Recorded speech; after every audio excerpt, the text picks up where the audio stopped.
people often make things difficult for themselves as well. The greatest problem everybody has is in dealing with their own ideas, their own emotions, their own behavior, their own problems. There are many people. Doctors can famously solve everybody's health problems except their own, right? Yeah, that's true. That's true. We can always find people who are worse than us, though. Yeah. The secret is to find people who are better than us and to learn from them, rather than those who have less than us and maybe maybe we don't want to copy so much their lifestyles or their habits. So yeah, it's definitely, one of the secrets to progress is cutting the ties that hold us back so that we can achieve the things that we need to achieve. Life constantly gives us these difficult issues to deal with. So I understand your position. I think I understand your position. I think it's something that people work at for their whole life. I think if any project that you stop becomes unsuccessful, any project that you continue doing has a possibility of success. So to have any possibility of success, you have to keep moving and keep going forward. And as you said already, things can change in a second. So you never know how close you are to success. There's a famous cartoon picture of a little man underground, cutting the rocks, mining, looking for gold, and he stops like 2 centimeters before finding the gold. Right? There's a famous picture that you never know what's behind the next door or what is going to happen exactly the next day. So you never really know, even the effect that people have after they're dead, right? Who would have thought that, I don't know, it's Pablo Picasso, he's dead, but he still affects the world. People still study him. Henry Ford of the Ford motor car, he's dead, but his cars still, people still drive his cars. So Steve Jobs and Apple. So many people affect the world greatly, but not in their lifetime. So Jesus Christ, going back in time, that's a classic example, right? So all of these people affected the world more after their lifetime than in their lifetime.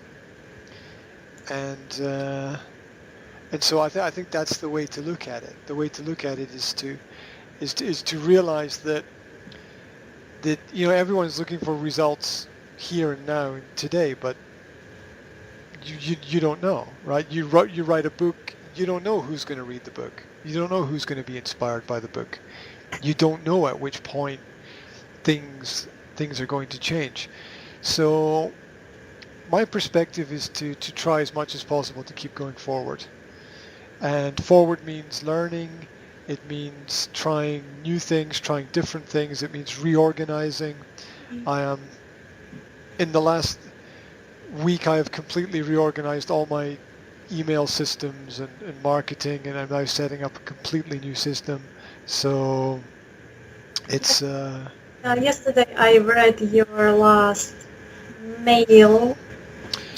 It's interesting. I think that I had certain personal agendas that I wanted to achieve. I wanted to see what I could do. I wanted to see what was possible, and I discovered some things. I discovered some things positive, some things negative. The positive things, I discovered were that I liked and enjoyed writing, and I could very much, I could sit down all day and write all day and have no problem and have lots of ideas. And that is that's interesting. I didn't know if I could do that, so I can do that. So that I learned that about myself. I also learned that I need to work a lot on so much more that I need to learn in terms of marketing my business and how to connect with people. And when I'm the kind of person that when I know that something works, I'm really not interested in it anymore. It's like, okay, I know that. That's great. Let's go on to something else now. So I I wanted to expand my writing, and I didn't know where that was going to go, and I had to stop it because it could consume everything, right? I could just stop everything and sit down and start writing and not stop, and that would be not that would not be good, because I have to do other things, and I can't get paid for my writing at the moment. But it all connects together with focus. What do I need to focus on? What are the key things that will help me take steps forward? And I have these three streams. One is language work, one is parenting, and the other one is life skills and personal development. And I want to keep all of these channels open. And it's difficult a bit, but you know how to. yeah, I spent a long time today on the internet looking at and researching different resources and sources about creating information online, for example, podcasts on language and learning. And well, here's one of the problems. And what I discovered is that there is already too much content. There's no space for anything new. There's already too much. There are, there's something like 500,000 podcasts produced every week in the world, and there's something like there's something close to over 5,000 different, at least 5,000 different YouTube channels providing free language education for people. And they're good. Some of them are great, actually. And they're much better than anything that I could do. And so what that tells me is that there's a market, but I think it's saturated now. I don't think there's any space for anything new there. I think that and I spent today watching a couple of videos and listening to a couple of podcasts by teachers, and it was all good. It was all really good. No, that's nice. That's good, and I like that. And so I've been looking at how do I trying to work out how do I provide value, and I know the way to provide value is to connect with people in real time. Live, not just with one person across the internet, but live time with everybody. And I can set that up and I can deliver that. I'm already able to do live broadcasts on YouTube and live broadcasts on Facebook and on other platforms. The problem, so I have this system for delivery.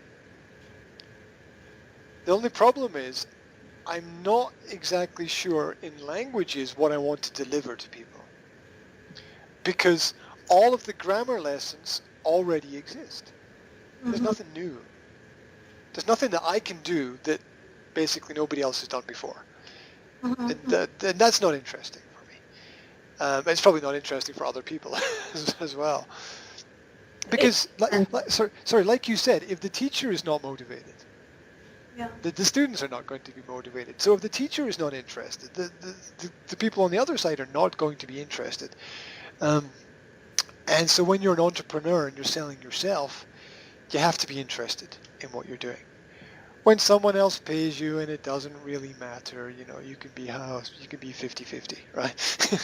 But when you're an entrepreneur, you have to be, you're you're in the deep end of the water and you have to swim. The world is full of crazy ideas and crazy people who want to work with those ideas. So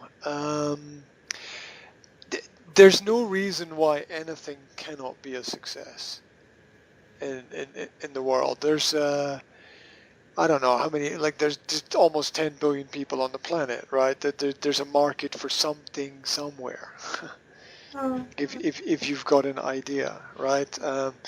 Look, here's a little clip for holding things. Somebody made this somewhere. Some company produced this, and they probably make a profit from producing these things.